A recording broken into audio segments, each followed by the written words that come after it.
Bonjour, bienvenue dans ce point bourse du 17 avril 2025. Alors aujourd'hui et dans quelques heures, hein, ce sera quasiment le week-end pour la bourse parce qu'il y a les fêtes notamment de Pâques et la bourse sera fermée vendredi, sera également fermée lundi, hein, pour les places européennes. Ça devrait réouvrir lundi pour les places américaines. Donc les dernières cotations de la semaine, on va voir un peu ce qui s'est passé, notamment sur quelques actions. On parlera aussi des chiffres macro avec la BCE qui a confirmé la baisse de ses taux, et puis quelques valeurs toujours intéressantes à surveiller et les valeurs qui vous intéressent. Alors avant de commencer, comme d'habitude, je rappelle que les informations et analyses données sur cette chaîne sont données à titre indicatif et ne peuvent pas être considérées comme un conseil en investissement. L'investissement en bourse est risqué et vous êtes responsable de tous les investissements que vous faites. Un petit point avant de commencer par les graphes, on va parler des chiffres macro.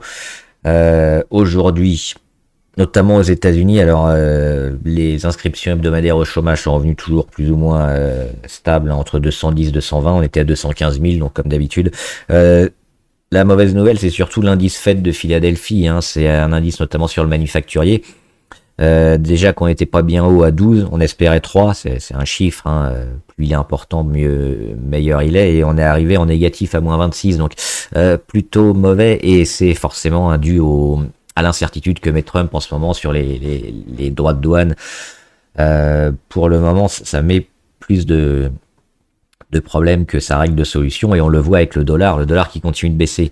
Est-ce que ça sera une secousse court terme avant un peu de mieux ou pas? Pour l'instant, c'est difficile d'y voir clair. On regardera notamment les secteurs et les actions et la force, hein, des tendances, mais pour le moment, c'est relativement mauvais. Alors, on a déjà touché un point bas. On a rebondi sur beaucoup de valeurs. C'est ce point bas qu'il faudra voir. Si on continue d'aller l'enfoncer, oui, on sera peut-être dans une crise un peu plus longue. Sinon, on peut espérer un peu une tendance un peu meilleure. Et un point donc sur la BCE, hein, Christine Lagarde qui a annoncé la confirmation de la baisse des taux. On le voit ici, c'est le taux de la Banque Centrale Européenne, la BCE. Donc le coût de l'argent finalement qui revient un peu moins cher, donc c'est mieux pour les particuliers et les banques et les entreprises qui peuvent faire des prêts et emprunter de l'argent à un taux un peu moins élevé, donc une capacité d'investissement, de remboursement, etc. Plus intéressante. On le voit, on est passé de 2,65 à la dernière réunion à 2,40. Donc on se rapproche finalement, hein, alors on l'a dit, on avait assez peu d'inflation, hein, parce qu'on a eu les chiffres de l'inflation hier en Europe, ou avant-hier, on était à 2,2. Donc on voit qu'on se rapproche aussi finalement du niveau de l'inflation. La baisse, alors on va peut-être commencer à se calmer parce que justement, hein, l'inflation elle a déjà bien baissé. Peut-être encore une fois se rapprocher des deux, mais pour la fin d'année, on devrait pas trop avoir chaque réunion qui se solde par une baisse, parce qu'on le voit, hein, les dernières réunions, on a à chaque fois eu des baisses. On va peut-être se calmer un peu, mais c'est plutôt une bonne chose, hein, pour le marché action. On va regarder. Oui, on va commencer par le cacao, c'est Pâques, hein, donc c'est les chocolats ce week-end ou lundi, ça dépend. Plutôt ce week-end, mais on peut aller jusqu'à lundi. Donc ce sera fermé, hein, sur beaucoup de bourses. Et le cacao qui a déjà flambé depuis un moment, hein, le cacao il a notamment explosé ici début d'année 2024. Et ça continue. Parce que, alors ça continue, oui et non, parce qu'à court terme, on est en consolidation. Le début d'année 2025, c'est décembre 2024 où on était au plus haut, et on a commencé à consolider un peu fort. On le voit, sur le cacao, on a perdu 42%, c'est énorme. Mais pourtant, la tendance elle reste toujours plutôt haussière. Et c'est ça qui est assez impressionnant, hein. On voit les rebonds qui se sont faits notamment en 2024 avant de relancer une hausse un plus haut. Et là, c'est pareil, on revient encore sur ces niveaux-là, hein, finalement l'oblique sur les plus bas, racheté. On est autour de la moyenne à 200. Et puis, c'est ça moi que je regarde notamment pour éventuellement jouer le cacao, c'est la capacité à repasser au-delà de la moyenne à 200 et au-delà d'un niveau, notamment le plus haut du 22 avril 2024.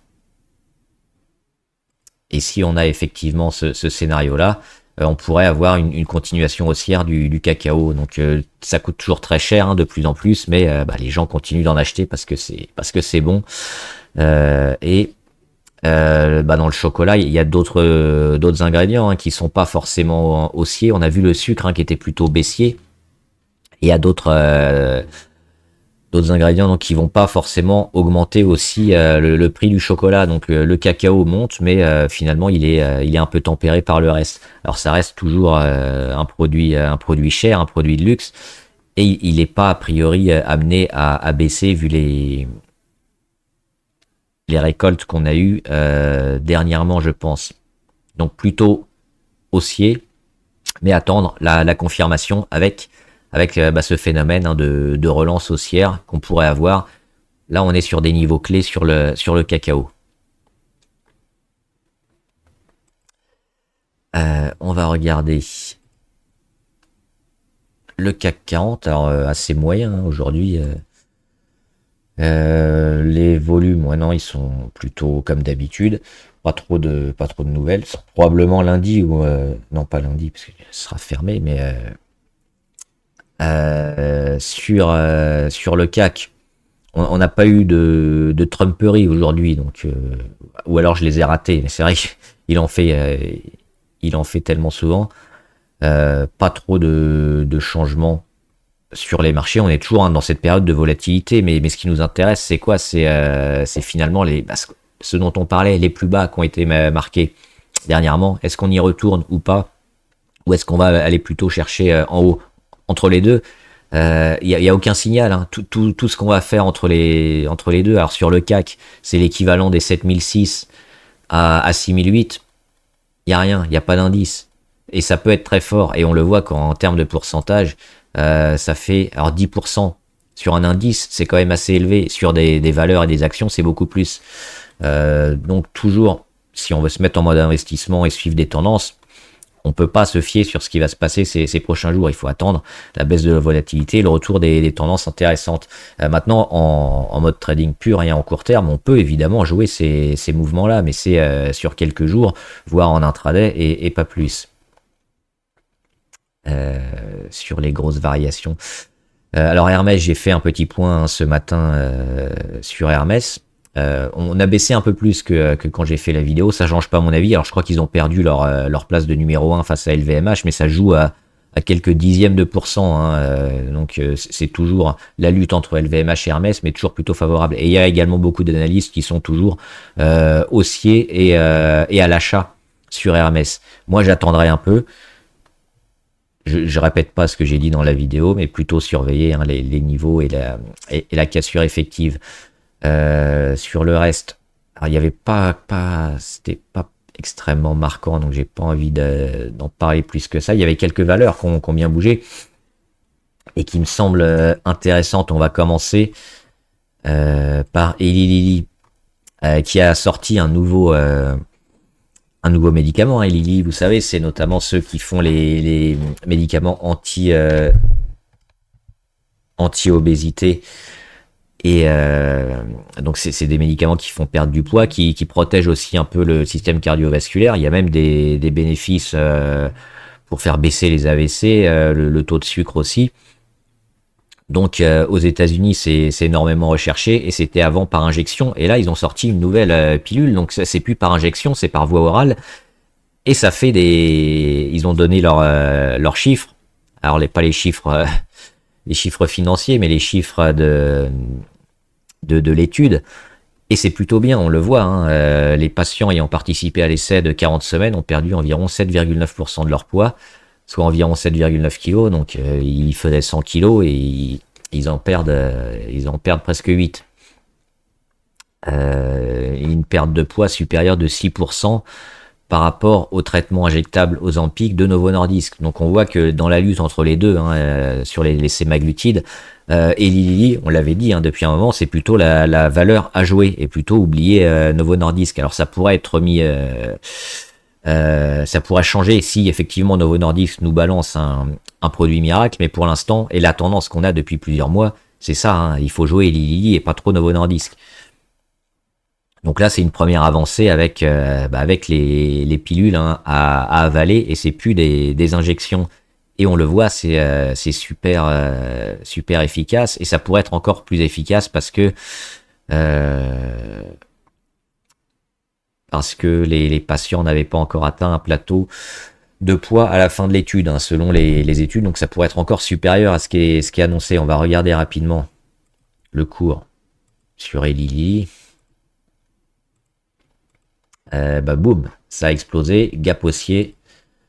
On était autour des 720, 750. On ouvre sur les 840, donc plus 14% aujourd'hui.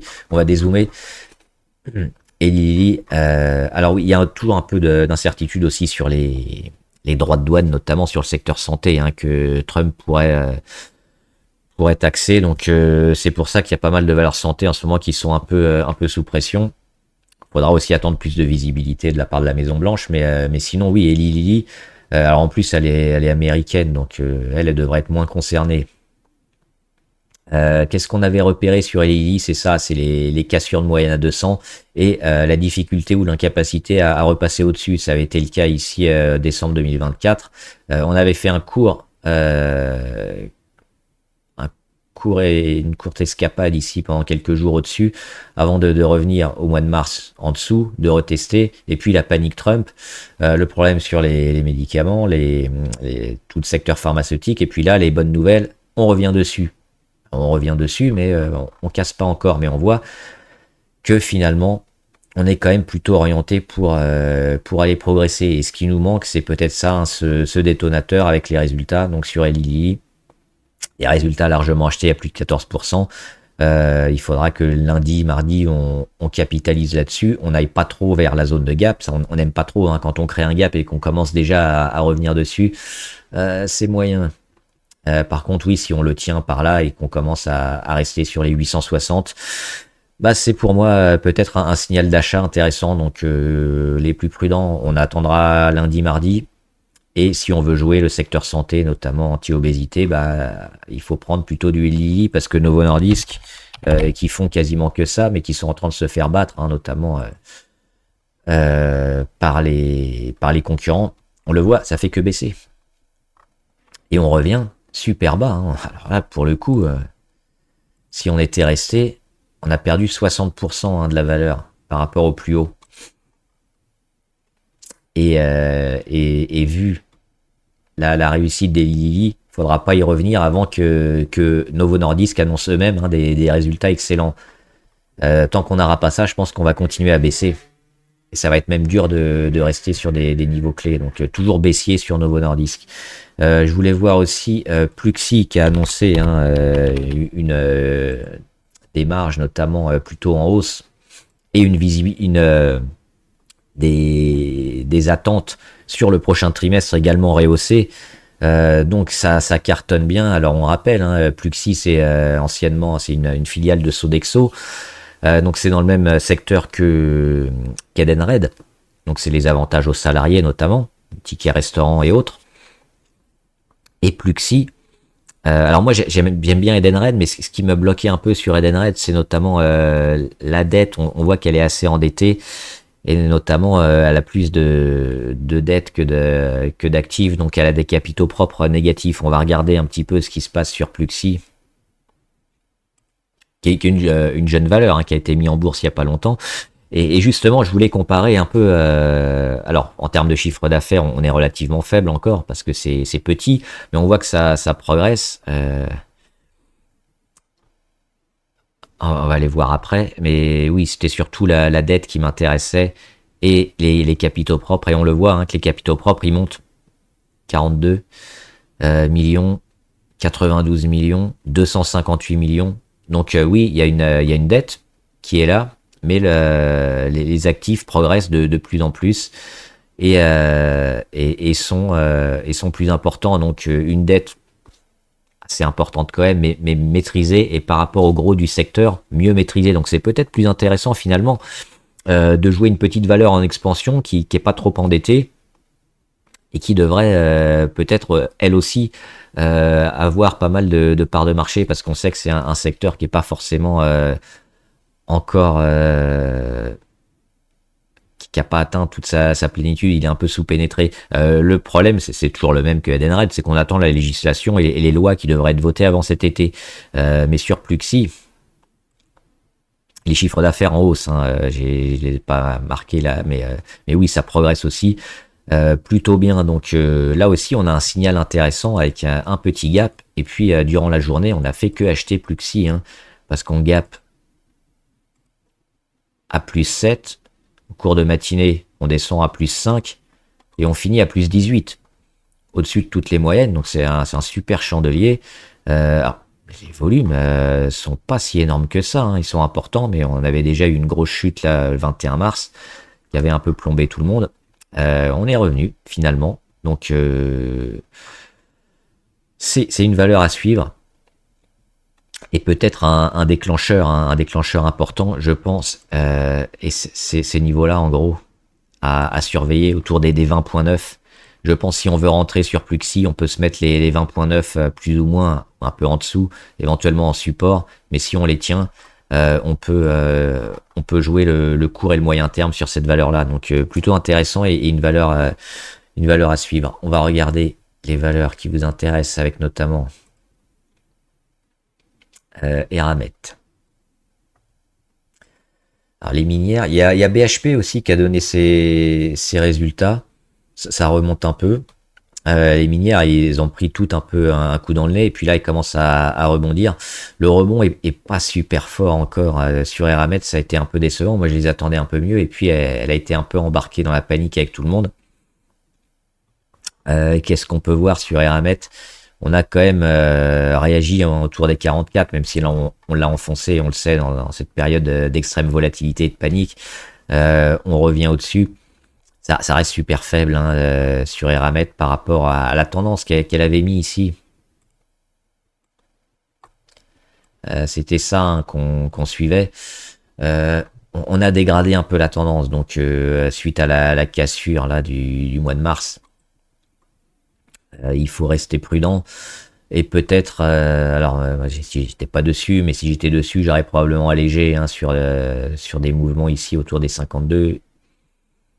Ça reste moyen. Alors là aussi, sur le secteur en général et sur pas mal de minières, on attend un renouveau, mais ça devrait être fait avec les États-Unis qui iront mieux, une croissance un peu plus forte. Et également éventuellement la Chine. La Chine, c'est en train de se faire, mais pour l'instant, c'est surtout les gros problèmes, hein, des États-Unis, la baisse de croissance et les droits de douane qui bloquent un peu tout le monde, qui font que des secteurs comme les secteurs miniers, notamment, ont un peu de mal. Donc à court terme, ça reste moyen, plutôt en mode observation, parce que là, ça fait un peu peur quand même ce qu'elle est en train de montrer. Sur Siemens, alors ça doit être la holding, parce qu'on a Siemens Energy, on a Siemens Healthcare, hein, dans la santé. Sur Siemens Agna Owen, je pense que c'est celle-là, c'est la holding. Ça consolide et ça réagit plutôt bien. Alors on était monté un peu haut, ça progresse super bien, hein, depuis pas mal de mois. On est toujours haussier et on revient un peu tester les 182 là. On le voit, hein, moyenne à 200, 182. La journée du 7 avril où on remonte. Et puis finalement, on baisse un peu en termes de volatilité. Et ça, c'est pas mal. Parce qu'on voit, hein, on voit ça. Donc, au-dessus du support, éventuellement sur support. Attendre un petit peu. Mais oui, le prix d'achat ici sur 182 semble plutôt intéressant. On voit quasiment l'inversion de tendance. On l'aura peut-être, hein, la semaine prochaine. Donc, espérer un peu ça, et puis un redémarrage comme ça pour continuer la tendance sur Siemens. C'est pas encore fait, donc c'est pour ça qu'il faut mieux attendre, je pense, le mois de mai, parce qu'on peut toujours avoir une deuxième vague comme ça, hein, et puis encore une petite panique. Donc Voilà mon avis sur Siemens. Sur Robertet, c'est notamment alors dans les parfums, mais elle est en début de chaîne de parfums. C'est elle qui fait notamment exactement, je vais vous le dire. C'est la chimie, c'est un peu comme les minerais, mais l'extraction de minerais pour l'industrie. Mais elle le fait dans les parfums. Euh,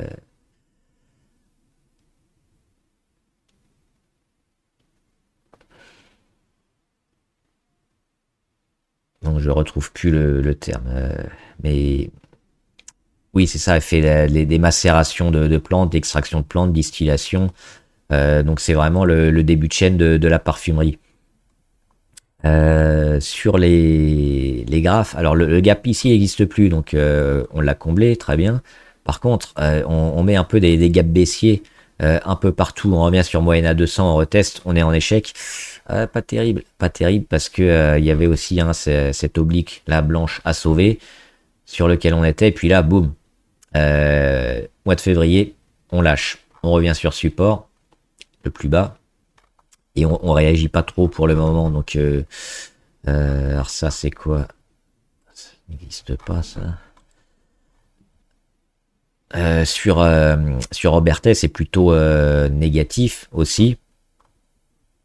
Et il faudra attendre un peu de plus de réactions. Alors, on a quand même quelques réactions, une des premières réactions sur volume sur les plus bas.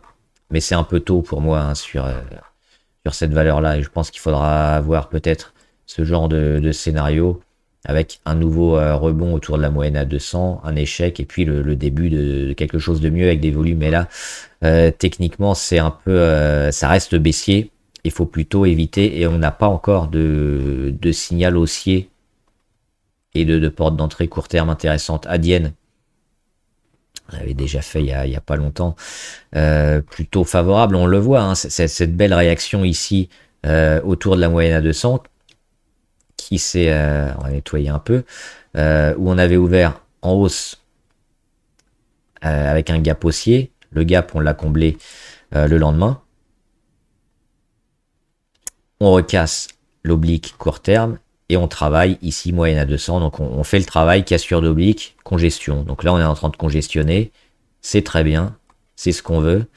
Et ce qu'on attend, c'est une belle sortie après vers le haut avec des volumes.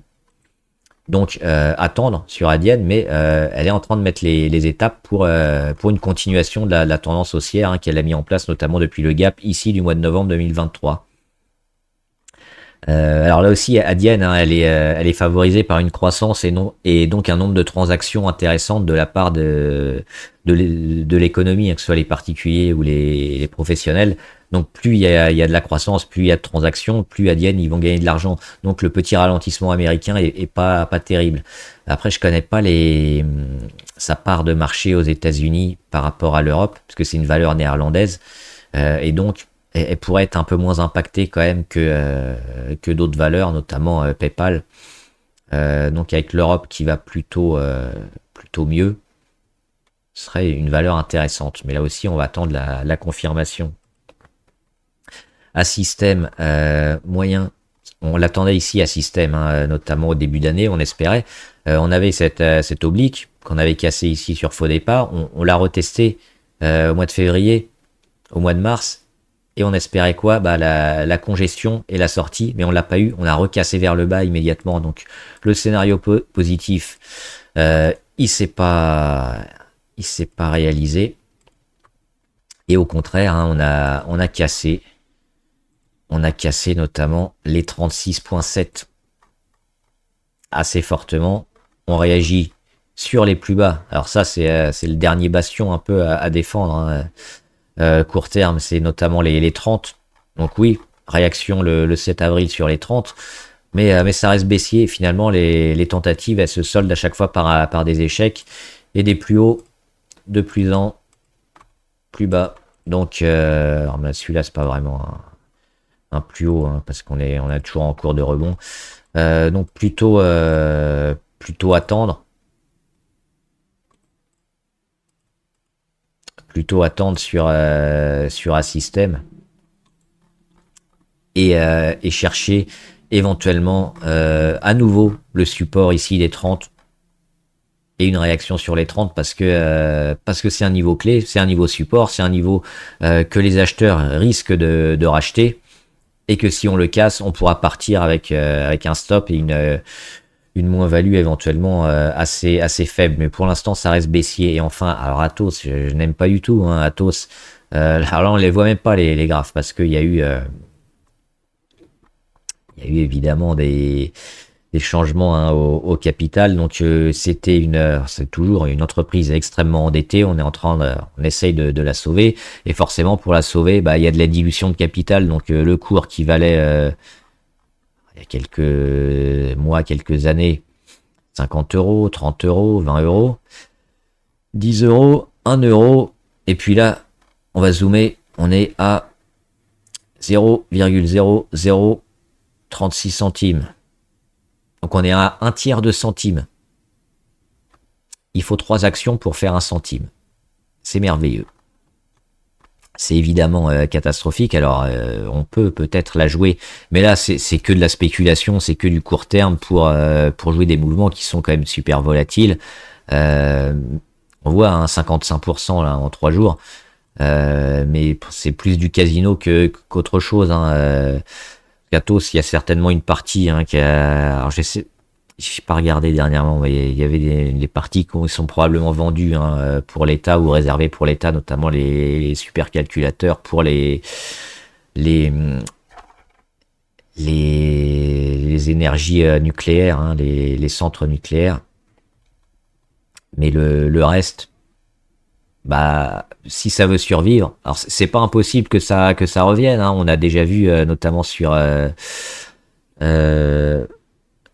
comment ça s'appelle, l'ex concurrent de Bombardier là, c'est